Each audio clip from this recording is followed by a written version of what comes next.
I think that it literally quite is the perfect fall book. The next book I read is Clown in a Cornfield Cult Vibes. And during this book, I was scared for quite literally the first 200 pages.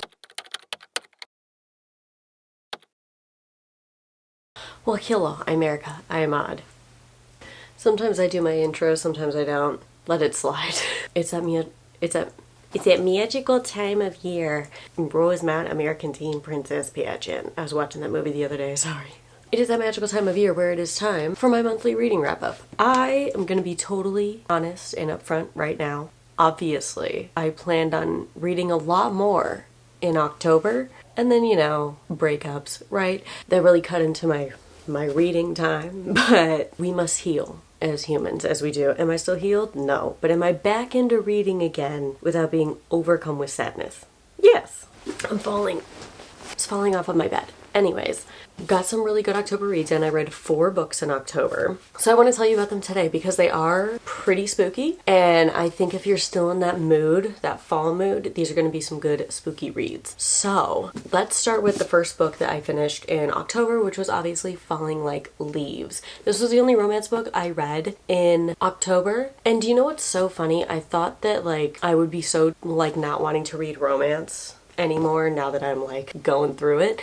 I only want to read it more. But nevertheless, in October I did focus more on spooky. So this was the only romance that I read. I started this in September, finished it in October. This is so adorable. It is a perfect Gilmore Girls Stars Hollow read in regards that the town I pictured as like Stars Hollow, like literally a Stars Hollow. It has every single fall activity you could want. So it has the pumpkin patch, the apple orchard, hayride, ghosts in the graveyard, fall festival race with like potato sack races and stuff like that. Like it's overall just a fun time. And I do think that there is a sequel coming out for this one, like within the series, focusing on other people obviously. But if I had to recommend a perfect fall read this year, it would have to be this one. And I had somebody in the comments of one of my videos ask me if this is a clean book. I got confused and thought if they were asking if it was secondhand. Not what they meant. This doesn't have really any spice. There's a couple of cute moments where some of the characters kiss, but again, this is not spicy. This is about a group of high school seniors during fall participating in the town's fall events, and I think her name is pronounced Ellis. If it's Elise, I'm just going to pronounce it Ellis because I like that better. And Ellis moved there from New York with her mother. It's where her aunt lives. So it's a little sort of city girl gets introduced to Stars Hollow type of situation, and it's just a very cute read. I think that it literally quite is the perfect fall book. It deals with like the autumnal season without being overly cheesy, but the characters are also super dimensional. So I really enjoyed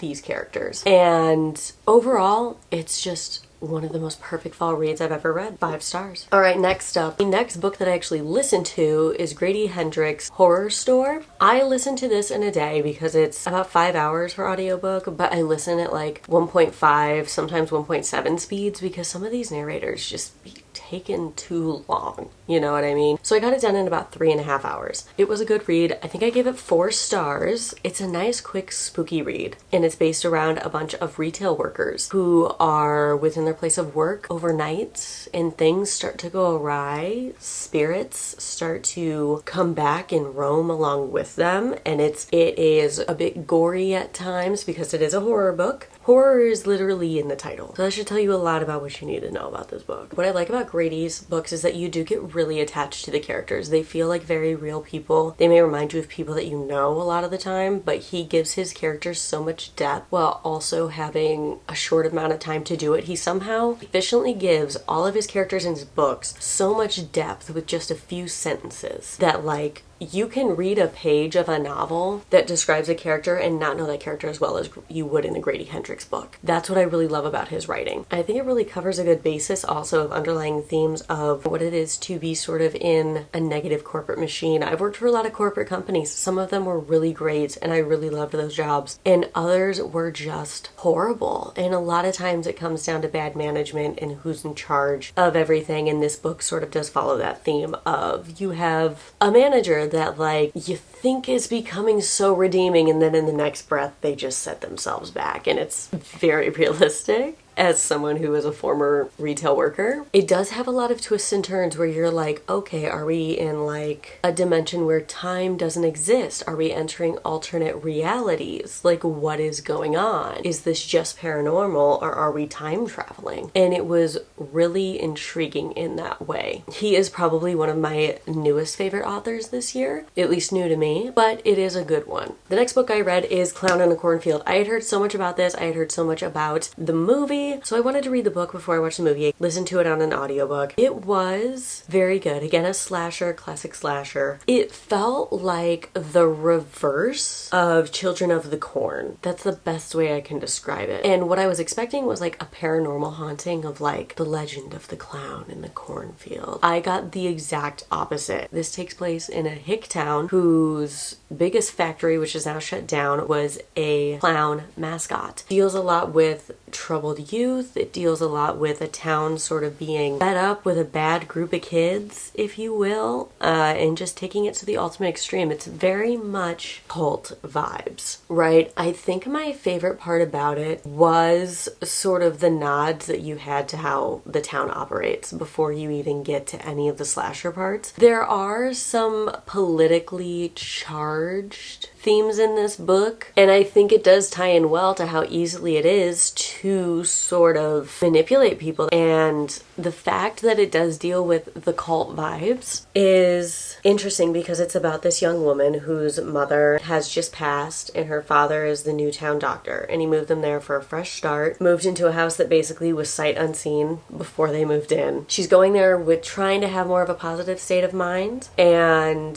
trying to make the best of it for her and her dad. But after I read the book, I did immediately watch the movie. It does star our girl from Ginny and Georgia. What is her name? Hang on. Katie Douglas. She's also in Ginny and Georgia. She is like slowly becoming one of my really favorite actresses. She's really good in a lot of the stuff that she's in. However, the movie just wasn't my favorite because they really didn't follow the book. It had the same premise, if you will, of like the cult activity. Quinn in the movie, I guess they decided to go in the direction of giving her a really bad attitude about the move. She's really not positive at all. She's not trying to make really the best of anything. She seems like she's already sort of a troubled person. It did change a lot of certain parts, and like Janet in the book is not the same as Janet in the movie. She's not goth in the movie. They made her instead extremely preppy. They took her to the opposite end of that spectrum. So I was a little disappointed in that regard, but overall I would have to say the book was better than the movie. Not to be a cliche, but if you're wanting to really like feel the slasher vibes, the movie was good. The book is better for the slasher vibes. Do with that information what you will. 4 stars. The last book I read in October, I finished this on Halloween night last night, is How to Survive Camping. I was talking about this in my last vlog. I love this book. Let's start with the physical book, shall we? Because I didn't get into this. I love the size of this book. I don't know why this book scratches my little neurodivergent brain, but it does. I like the size of the book, the edges. So the edges are sort of staggered and they don't line up perfectly. And considering the whole book is supposed to sort of be a surviving camping guide written by our main character, Kate, it does feel like a torn out paper, a handmade survival book made by somebody in the middle of the wilderness that's maybe she's making her own paper to make the survival guide about these mythical creatures and how to survive camping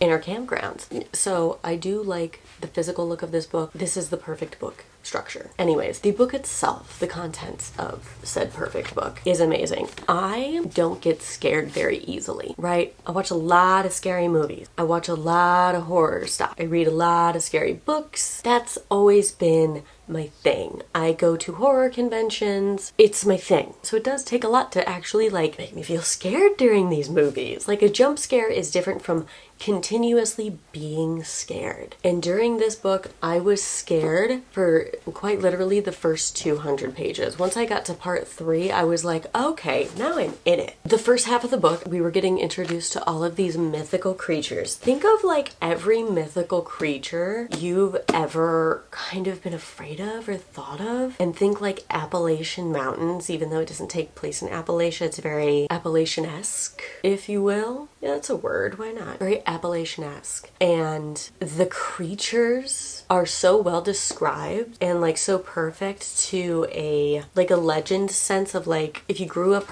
hearing legends about like sirens and how they differ in each country, that's covered in here. It deals with the classic of like the thing in the dark, like the darkness within inside a house that wasn't there before, skinwalkers, fairies, witches, the woman with too many eyes who's like this cottage creature but is also kind. It is crazy. And it's the first book in the series. The next book comes out next year. This book genuinely scared me. If you're somebody like me that reads a lot of scary stuff and you are like, nothing's scary anymore, read this book. I was freaked out. I don't want to give any spoilers to it because what a ride to get to the conclusion of like, how are we going to deal with the man with no shadow? Because this is How to Survive Camping, the man with no shadow. And it's so interesting. I cannot wait for the next one. I like need it in my hands now, but nevertheless, it is so good. If you want to be scared, this is the book. Okay, but that is all I read for the month of October. Now we are on to Christmas reads. I might read 1 or 2 fall reads, but I need the serotonin hit of Christmas like right now. The tree's going up this weekend. But that is it for today's video. I hope that you guys enjoyed it. Please be sure to like and subscribe. Let me know what you're planning on reading for the month of November. What Christmas books are you looking forward to? And I will see you guys in the next video. Bye guys.